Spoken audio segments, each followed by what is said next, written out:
తెలంగాణ రాష్ట్రంలో ఆయిల్ ట్యాంకర్ల సమ్మె రేపటి నుంచి కొనసాగుతుంది. రేపటి నుంచి 3 రోజులు సమ్మె నిర్వహించుతున్న నేపథ్యంలో ఆ ఎఫెక్ట్ పక్కనున్న ఆంధ్రప్రదేశ్ రాష్ట్రంలో పడిపోయింది. ఆ నేపథ్యంలో మన పక్కన విజువల్స్లో చూడవచ్చు.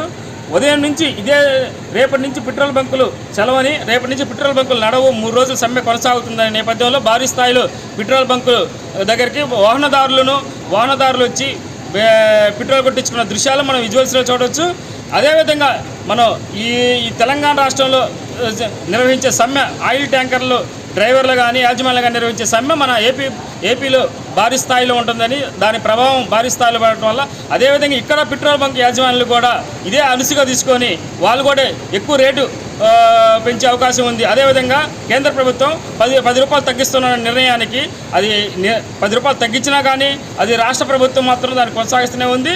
ఆ నేపథ్యంలో ఇది బాగా కలిసి వచ్చింది అనుకోవచ్చు పెట్రోల్ బంక్ యాజమాన్యాలకి. ఈ 3 రోజులు విపరీతంగా పెట్రోల్ సేల్స్ అయ్యే అవకాశం ఉంది. అదేవిధంగా తగ్గించిన 10 రూపాయలు కూడా అదేవిధంగా యథావిధంగా కొనసాగే పరిస్థితి నెలకొంది.